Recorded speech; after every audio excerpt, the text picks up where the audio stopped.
Bismillahirrahmanirrahim. Assalamualaikum warahmatullahi wabarakatuh.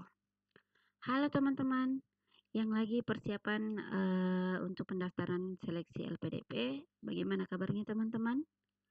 Apakah berkasnya sudah selesai?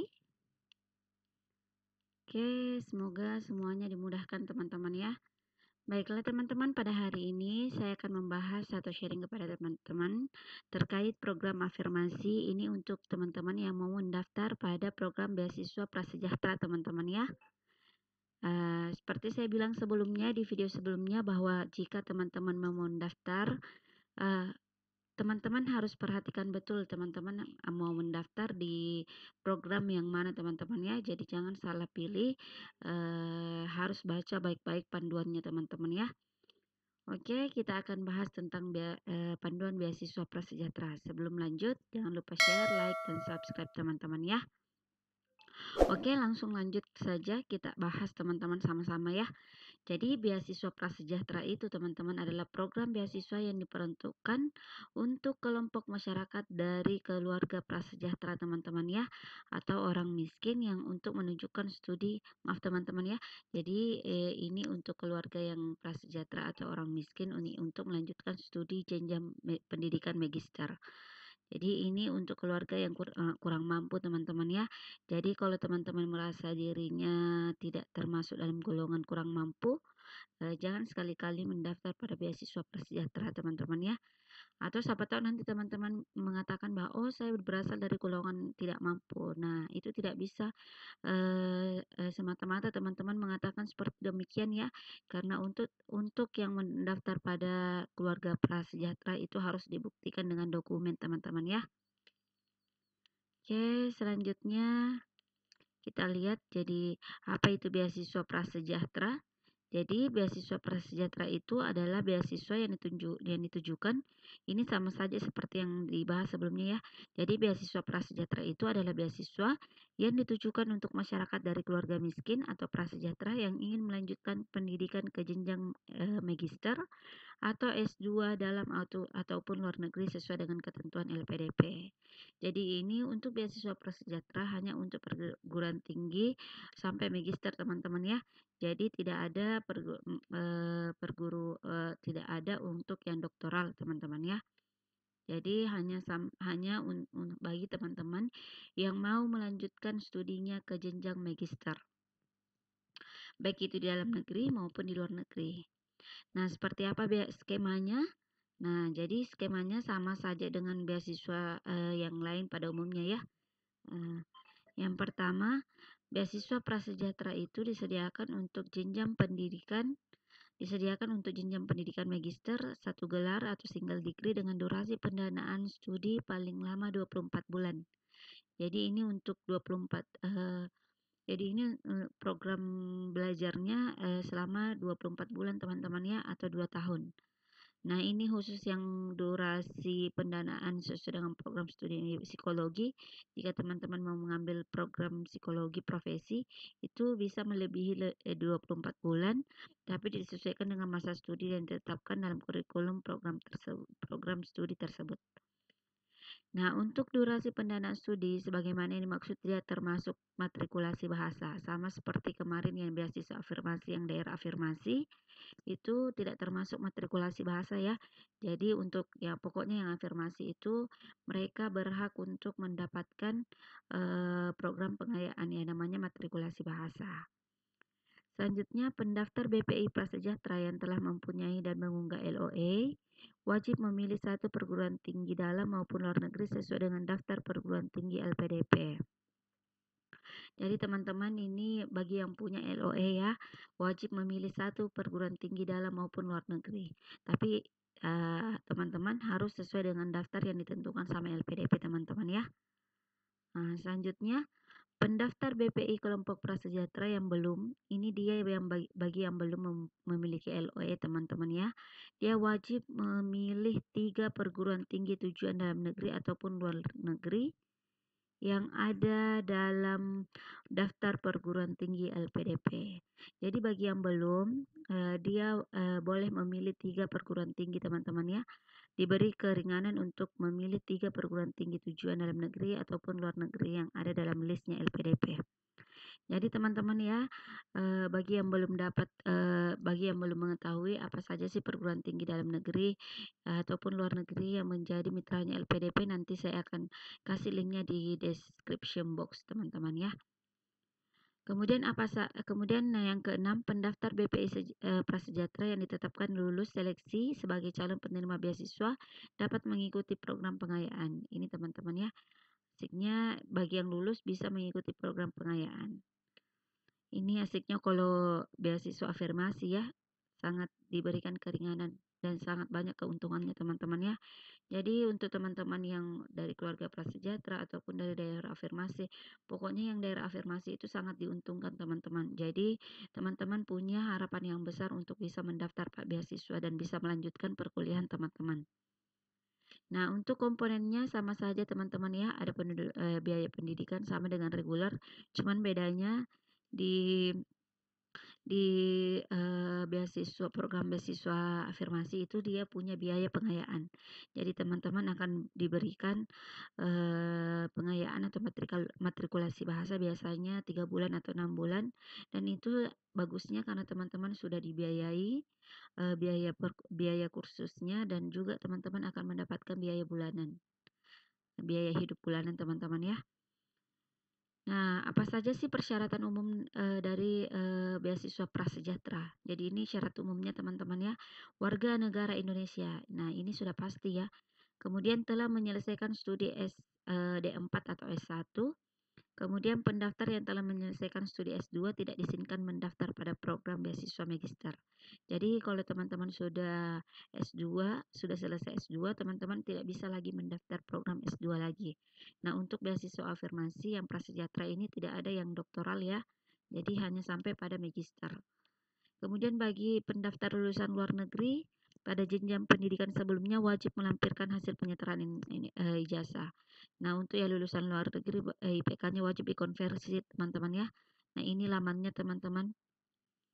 Selanjutnya tidak sedang menempuh studi ongoing. Jadi teman-teman posisinya sekarang tidak lagi menempuh tidak sedang menempuh studi atau ongoing teman-teman ya pada program magister, baik itu dalam perguruan tinggi dalam negeri maupun di luar negeri. Kemudian tidak sedang mendaftar atau akan menerima beasiswa dari sumber lain yang berpotensi double funding. Ya, ini juga tidak boleh double funding teman-teman ya, karena LPDP tidak menerima pendaftar yang double funding.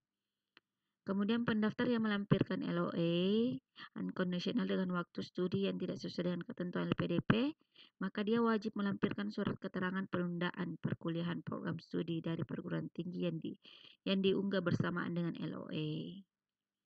Nah, selanjutnya memilih perguruan tinggi tujuan dan program studi sesuai dengan ketentuan LPDP. Jadi ini semua sudah ada panduannya teman-teman ya. Jadi sudah ada semua di panduan. Nanti saya akan kasih di description box mana saja sih perguruan tinggi tujuan dan program studi yang masuk dalam ketentuan LPDP. Selanjutnya beasiswa hanya diperuntukkan untuk kelas yang reguler. Nah, ini hanya untuk yang kelas reguler teman-teman ya, dan tidak diperuntukkan untuk kelas yang seperti ini. Misalnya teman-teman mau ngambil kelas eksekutif, kelas khusus, kelas karyawan, ataupun kelas yang lain yang tidak memenuhi ketentuan LPDP, itu tidak diperbolehkan teman-teman. Kemudian bersedia menandatangani atau menyetujui surat pernyataan pada aplikasi pendaftaran dengan format pernyataan. Jadi ada poin-poin yang perlu teman-teman setujui atau tanda tangani pada aplikasi pendaftaran teman-teman ya. Untuk format pernyataannya ada pada panduan di halaman terakhir ya, terlampir di panduan ini. Kemudian yang ke-11, mengisi formulir diri pada formulir pendaftaran online. Jadi nanti pada saat teman-teman sudah sign in, sudah bikin akun, teman-teman akan mengisi formulir pada pendaftaran online tersebut. Kemudian menulis komitmen kembali ke Indonesia, rencana pasca studi, dan rencana kontribusi di Indonesia. Jadi teman-teman akan menulis 3 esai. Yang pertama menulis komitmen kembali ke Indonesia. Kalau kami kemarin pada tahun 2016 saya lulus, itu saya belum ada ini ya, komitmen kembali ke Indonesia. Ini sepertinya sekarang LPDP lebih ketat lagi teman-teman ya, karena banyak pengalaman yang terjadi, banyak mahasiswa yang akhirnya yang kuliah di luar negeri dan tidak kembali ke Indonesia untuk mengabdi. Jadi makanya sekarang dia LPDP sekarang memberikan harus menulis esai komitmen kembali ke Indonesia kembali ke Indonesia setelah studi. Nah, sekarang juga Indonesia sudah bekerja sama dengan imigrasi untuk pengelolaan alumni ya. Selanjutnya menulis riwayat dan tautan publikasi ilmiah ini jika ada ya. Jadi ini opsional teman-teman yang nomor 13, jadi tidak wajib. Nah, sekarang persyaratan khususnya. Untuk persyaratan khusus ini benar-benar harus ada teman-teman ya. Jadi persyaratan khusus bagi yang beasiswa prasejahtera. Yang pertama, pendaftar anggota PKH.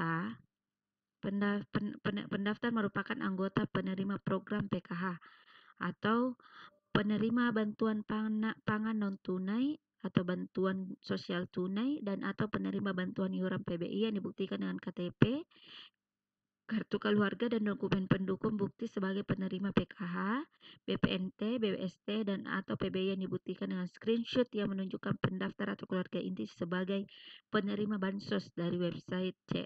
Ini bisa dicek di sini teman-teman ya.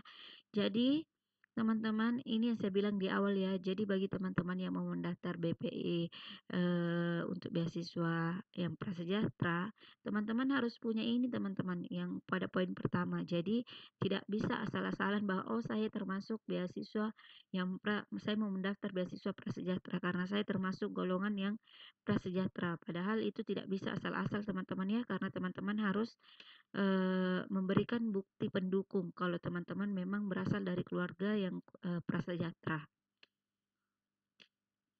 Selanjutnya yang kedua, nama pendaftar tercantum pada kartu keluarga. Jadi teman-teman sudah pasti nama teman-teman harus terdaftar dalam keluarga dalam kartu KTP KK-nya teman-teman sebagai keluarga penerima PKH, BPNT, BST dan atau PBI. Gitu ya teman-teman.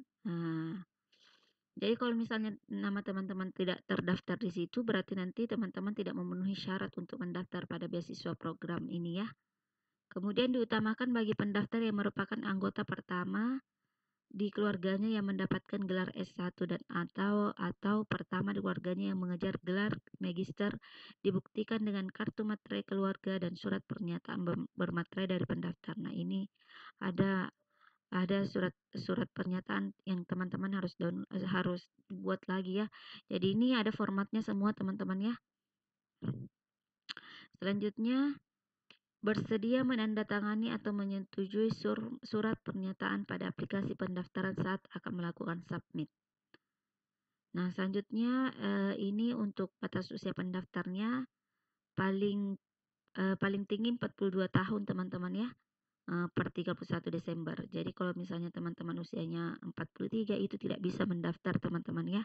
Jadi dia maksimal 42 tahun. Kemudian pendaftar yang tidak berstatus sebagai CPNS, PNS, anggota TNI atau pendaftar ini yang keenam pendaftar tidak berstatus ya. Jadi artinya pendaftar teman-teman yang mau mendaftar tidak berstatus sebagai CPNS, PNS, TNI ataupun Polri. Selanjutnya melampirkan surat rekomendasi dari masyarakat atau akademisi. Jadi teman-teman yang mau mendaftar harus melampirkan surat rekomendasi, bisa dari tokoh masyarakat ataupun dari akademisi atau dari kampusnya teman-teman ya. Akademisi dari kampusnya teman-teman silahkan. Kemudian IPK-nya paling rendah di 3,0 teman-teman ya. Paling rendah 3,0 ya, dan dibuktikan dengan transkrip. Nah, kemudian bagi pendaftar lulusan perguruan tinggi ini tadi ya. Jadi nilainya IPK-nya itu harus dikonversi teman-teman ya. Nah, wajib melampirkan ininya hasil konversi IPK-nya. Bisa melakukan konversi IPK di sini teman-teman ya. Kemudian untuk sertifikat bahasa. Nah, pendaftar program magister dalam negeri skor minimalnya ITP-nya 400 teman-teman. Nah, IBT-nya 33, PT akademiknya 30, IELTS-nya 4,5, Duolingo English-nya 65, TOEIC-nya 36. Ini bagi yang mau mendaftar magister dalam negeri teman-teman ya. Bisa menggunakan ATP, bisa ABT, bisa PTA, bisa IELTS, bisa Duolingo. Dan untuk pendaftar yang magister luar negeri, nah ITP-nya harus 500 teman-teman. Kalau yang dalam negeri 400, tapi kalau yang dalam luar negeri itu 500 minimal. Nah, untuk TOEFL IBT-nya ini ada 61. Nah, di sini tadi 33 ya. Nah, selanjutnya untuk sertifikat TOEFL ITP yang berlaku harus berasal dari lembaga resmi penyelenggara tes TOEFL ITP. Jadi ini yang selalu saya wanti-wantikan kepada teman-teman, jangan asal-asal tes teman-teman ya, sedangkan teman-teman tidak tahu bahwa apakah lembaga tersebut merupakan lembaga resmi penyelenggara tes TOEFL ITP yang diakui di Indonesia atau tidak. Kalau misalnya tidak, teman-teman jangan sekali-kali mengambil tes di situ ya, karena nanti akan sia-sia saja uangnya. Selanjutnya, ini apa saja pelanggaran dan sanksi yang diberlakukan oleh LPDP. Jadi pendaftar yang melakukan kecurangan selama tahapan pendaftaran dan atau seleksi, beasiswa dikategorikan sebagai pelanggaran dan sebagai pelanggaran ketentuan dan persyaratan. Jadi jangan sekali-kali melakukan kecurangan teman-teman ya. Kemudian pendaftar yang melanggar ketentuan dan persyaratan akan digugurkan. Jadi pada ujung-ujungnya teman-teman juga akan digugurkan dan tidak bisa mengikuti tahapan seleksi berikutnya. Nah, untuk apabila pendaftar yang telah ditetapkan sebagai, meskipun teman-teman sudah diterima sebagai calon penerima beasiswa LPDP, kemudian teman-teman di kemudian hari diketahui bahwa teman-teman ternyata datanya dimanipulasi, teman-teman akan diberikan sanksi pemberhentian dan pemblokiran pada program LPDP di masa yang akan datang. Jadi teman-teman diberhentikan LPDP-nya, beasiswanya, dan teman-teman juga akan diblokir dan tidak bisa artinya teman-teman tidak bisa mendaftar lagi program LPDP di masa yang akan datang. Nah, apabila pendaftar yang telah ditetapkan sebagai penerima LPDP beasiswa di kemudian hari diketahui melanggar, nah penerima beasiswa tersebut akan diberikan sanksi pemberhentian sebagai penerima beasiswa, pengembalian seluruh dana yang telah diterima dan pemblokiran. Jadi teman-teman tidak hanya diberhentikan dari penerima beasiswa, teman-teman juga diminta harus mengembalikan seluruh dana beasiswa yang telah teman-teman terima dan teman-teman tidak bisa mendaftar lagi pada program beasiswa LPDP di kedepannya. Oke, jadi jangan sekali-kali teman-teman ya melakukan kecurangan. Nah, bagaimana cara mendaftarnya? Sama seperti yang lain teman-teman ya. Untuk pendaftarannya teman-teman mendaftar secara online di beasiswa.lpdp.kemenko.go.id, kemudian mengunggah semua dokumen yang dipersyaratkan. Artinya teman-teman harus siapkan dulu semua berkasnya. Jadi jangan lupa berkas soft filenya teman-teman ya. Karena soft filenya nanti akan disubmit teman-teman. Nah, akan diupload pada aplikasi pendaftaran ya. Pastikan melakukan submit aplikasi pendaftaran untuk mendapatkan kode registrasi. Jadi teman-teman harus submit untuk mendapatkan kode registrasi. Jadi kalau teman-teman tidak submit, artinya teman-teman tidak bisa mendapatkan kode registrasi atau pendaftaran. Nah, untuk seleksinya sama saja dengan program yang lain, teman-teman ada seleksi administrasi, bakat skolastik, dan substansi. Nah, tapi yang sudah memiliki LOE yang telah diakui oleh PDP, teman-teman bisa langsung lanjut ke substansi tanpa mengikuti tes seleksi bakat skolastik. Jadi ini enaknya kalau teman-teman sudah punya LOE ya, tapi LOE yang sudah yang diakui sama LPDP ya, teman-teman akan langsung lanjut ke tes substansi. Nah, bagaimana dengan proses seleksinya? Teman-teman akan dilakukan dengan menyesuaikan dengan kebijakan pemerintah terkait pandemi ya, karena mengingat sekarang masih pandemi COVID teman-teman ya. Jadi proses seleksi dapat dilakukan secara daring ataupun luring atau gabungan keduanya. Jadi menyesuaikan dengan kebijakan pemerintah teman-teman ya. Jadi sehingga pada aplikasi pendaftaran, pendaftar harus memilih kota atau lokasi yang disediakan oleh LPDP. Jadi LPDP sudah menyediakan lokasi tes teman-teman ya. Jadi cari saja yang dekat dengan domisilinya teman-teman. Nah, catatan teman-teman untuk perkuliahan untuk beasiswa tahap 1 ini paling cepat bulan Agustus. Jadi untuk teman-teman yang mau kuliah di bulan September, yang tahap 1 itu bisa teman-teman ya. Sedangkan untuk tahap seleksi yang tahap 2 itu untuk tahun 2022 ini belum bisa teman-teman ya, tapi nanti bulan Januari baru bisa. Kemudian ini LOE, teman-teman sudah tahu ya apa itu LOE ya. Nah, saya rasa ini sudah cukup ya. Nah, ini kita lihat dulu dokumen apa saja sih yang harus diisi. Nah, ini teman-teman harus siapkan semua yang ini ya, mulai dari biodata diri, kartu KTP. Ini biodata diri teman-teman akan mengisi pada online form. Nah, kemudian KTP teman-teman harus mengunggahnya, kartu keluarga teman-teman harus mengunggah, kemudian screenshot yang menunjukkan teman-teman dari keluarga PKH atau penerima bansos, ini teman-teman harus unggah, surat pernyataan juga. Kemudian ini surat pernyataan bahwa materai 10.000 jika pendaftar merupakan anggota keluarga pertama di keluarga yang mendapatkan gelar S1. Tapi ini opsional ya, ini nanti akan diunggah. Nah, selanjutnya ada scan ijazah. Nah, ini diunggah, dokumen penyertaan diunggah, transkrip diunggah, sertifikat bahasa asing diunggah, LOE diunggah, kemudian surat pernyataan diunggah, kemudian surat pernyataan pada aplikasi ini online form ya, yang akan teman-teman isi nantinya. Kemudian ada profil diri pada formulir pendaftaran online, teman-teman akan mengisi pada online form pada aplikasi pendaftaran.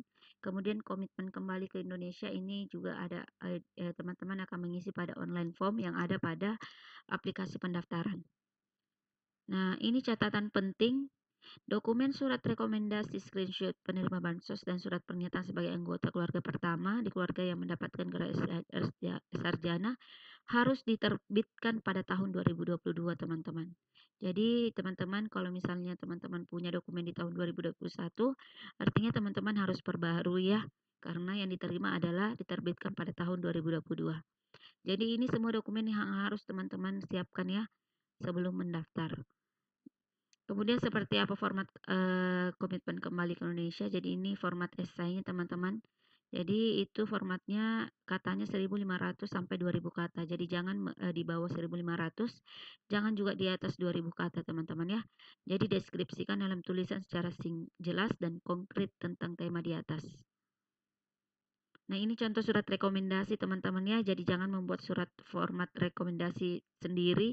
Nah, karena LPDP sudah ada contoh surat rekomendasi format yang telah dibikin oleh LPDP sesuai panduan. Jadi ikuti yang ini teman-teman ya. Kemudian ini poin-poin yang harus teman-teman nanti setujui pada saat akan melakukan submit. Teman-teman harus baca baik-baik ya. Selanjutnya ini TOEFL ITP teman-teman ya. Ini contoh TOEFL ITP. Ini PTA, ini IELTS, ini IBT. Nah, ini adalah dokumen-dokumen penting yang harus teman-teman siapkan ya. Jadi untuk sertifikat bahasanya, sekali lagi saya mengatakan bahwa jangan sekali-kali tes pada lembaga kursus yang tidak diakui teman-teman ya di Indonesia. Karena itu teman-teman akan gagal di bagian administrasi. Oke teman-teman, cukup dari saya, mudah-mudahan bermanfaat dan teman-teman bisa lulus menjadi penerima beasiswa LPDP tahun 2022 ini dan menjadi keluarga LPDP. Sekian dari saya teman-teman, mohon maaf jika ada kesalahan kata. Sebelum saya akhiri, tolong bantuannya untuk share dan subscribe channel ini teman-teman ya.